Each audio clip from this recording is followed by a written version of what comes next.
The Super Mario movie from 2023 was a massive blockbuster success. It crushed it at the box office, earned hardcore fans' praise. The frickin' Jack Black song that was all over social media made this thing that much more of a pop culture juggernaut. All that being said, I remember when I watched it, I just felt like I was on an island, not even because I thought it was bad, because honestly, I don't even think it's as bad as the Rotten rating suggests. I just think it's alright, possibly even cute. I played Mario games as a kid, a bunch, but when I watched the movie, I just felt like there was no plot at all to make any of these awesome Marioisms feel warranted. So many times I remember thinking, what are we doing here? Are we just twiddling our thumbs and having a bullet bill on screen just because? At the most, it's about Mario's dad being disappointed about Mario and then Luigi needing to be rescued, which Mario does, restoring the pride from his dad and his own sense of self-worth. But for a lot of the movie, things are just happening to have something on screen with no actual purpose, but it just so happens to be stuff that reminds you of the games and Mario things that we love, so I guess that's enough. There's definitely a difference between flaunting fan service and having things that are naturally already in this story because it's part of that world. Perhaps my bias influences me and colors my view on it, but I wholeheartedly believe that the Sonic movies do an infinitely better job of giving you those primal wow reaction moments with stuff that you recognize, while also making it feel like it's organically part of the story. Don't get me wrong, there's plenty of things that upset me about those Sonic movies, mainly because if not for those things, those movies would be that much better. Even so, as it is, I'd still venture to say those Sonic movies are easily among the best video game adaptations. The Sonic movies just have a much more comprehensive and well-written story in comparison to the Mario movies. I digress, but yeah, some of the stuff that happens in the Super Mario movie just feels so forced and gratuitous. I also just can't with Illumination. They are literally the worst animation studio currently working, to the point that even though I think the Super Mario movie is really flawed, I still think it's the best movie they've made without exception.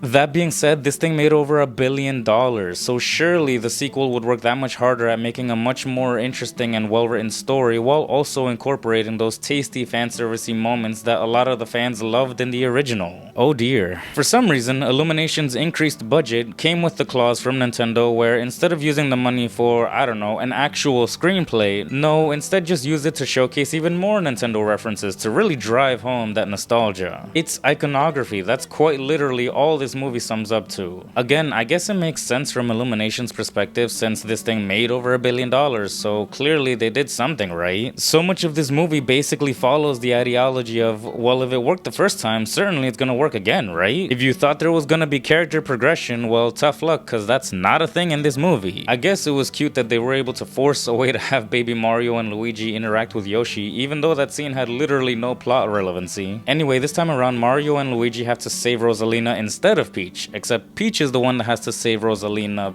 because. So, yet again, shockingly, Mario and Luigi go after Peach just in case she also needs saving, and along the way they encounter new challengers slash allies to save the girls, but on a much larger scale because now we're traveling across planets. Ultimately, I'd be really shocked if anybody that loved the first movie didn't enjoy this one. It seems the fan base is just way too strong to consider the many faults of this story as actual weaknesses of the film. Also, it's very understandable that it's pretty obvious that this film is catered towards the fan base, and that's perfectly fine. Making a movie for a specific audience while also having really pretty visuals to at least stare at for those that wanted an actual story as well isn't the worst deal ever. I fear the thing that gets me most upset about this movie is that for the first half of the film, you can tell they are trying to explore interesting character dynamics and themes. There's an internal conflict that Bowser struggles with that even if out of character, it's really fascinating. I was curious where they were gonna go with that, especially because it very clearly clashes with Bowser Jr.'s objective. In general, I'll also say I really enjoyed the dynamic between Bowser and Bowser Jr. It felt very emotionally resonant, and I really thought the puppet stuff was really cute too. Bowser Jr. as an antagonist was pretty solid. I liked how much of a threat he actually was. And to be honest, it was really cute how much of his evil demeanor was actually just a way to get validation or approval from his father. Every movie made was with the intent to to make his father proud, which is why it would actually be so sad when his plans would fail and he would immediately like side-eye to his father, showing how sad he was because it almost looked like he was letting his pops down. It was one of the few things that I think the movie actually nailed. Also, honestly, the best stretch of the movie was easily when Bowser and Mario and Luigi were together. That little trio was honestly really funny. I just wish it was for a bit longer than what we got. That easily could have been the driving force of this movie, and honestly, it would have been so much of a better movie if we just followed them. The animation undoubtedly looks great. I liked how when Mario and Luigi were protecting the kingdom, they found a way to mark the map for completion. There's a Mario Maker bit that was really clever towards the end too. Yoshi was a welcome introduction to the series for being as adorable as possible without ever getting annoying. It's crazy how Donald Glover really pulled it off. I do wish they gave Yoshi more to do though, because for a lot of the movie he's kind of just standing there waiting for Mario and Luigi to do stuff. The music was awesome and definitely evokes that nostalgic factor that reminds you of their respective games. But once you get past the cosmetic dressing of the film, it's just a hollow shell of a movie. All of those ideas just go out the window in the second half because we gotta get the references in. How else would they have enough time to incorporate a baby Mario and Luigi scene interacting with a T-Rex, which by the way has no narrative impact? As much as I enjoyed seeing Mr. Game & Watch and Pikmin, they really weren't necessary in this movie. Had they left it like in the previous movie, I honestly wouldn't even have been mad because I wasn't expecting them to explore any themes, because realistically, why would you? For starters, it's Illumination, which have never cared for making an interesting story, and the box office speaks for itself. The Super Mario movie is undoubtedly a success. So it just feels like the movie blue balls you into thinking it might do something that the studio never does, only to discard everything in the second half anyway. Some of the things that happen in this movie are so random, like where Star Fox is introduced was actually very well placed, but the little intro bit that he got after was just clumsy. We also didn't need to see Peach fighting in the casino. For as awesome as that set was, it was just time wasting. Literally anyone could have given her that little bit of information that it took her like what, 10 minutes of screen time to get? Personally, this 90-minute movie actually felt kinda long. And ultimately, the biggest crime this movie commits is how they handled Rosalina. Rosalina is literally in the first scene of this movie and then does absolutely nothing for the rest of the movie. Peach just is, I guess, compelled by the cosmos to go help a person she doesn't know, and by the end, the movie makes it feel like finally the sisters are reunited. But they don't know each other at all. What relationship do they have? They didn't even try to explain why Rosalina hadn't gone to see Peach now that they're much older. Especially since clearly they're so strong together, there would have been nothing they couldn't have handled. Unfortunately, Illumination just consistently proves that they can get their hands on interesting characters and big IPs, but lack the ability to do anything actually interesting with those characters. I'm glad these movies have their fans and defenders, I just wish I could be one of them. It'd be cool if some of these characters got their own spin-offs, but I fear I just wouldn't end up enjoying them as long as Illumination is making them. But that's it for me. I'd appreciate a thumbs up, subscribe, and sincerely yours,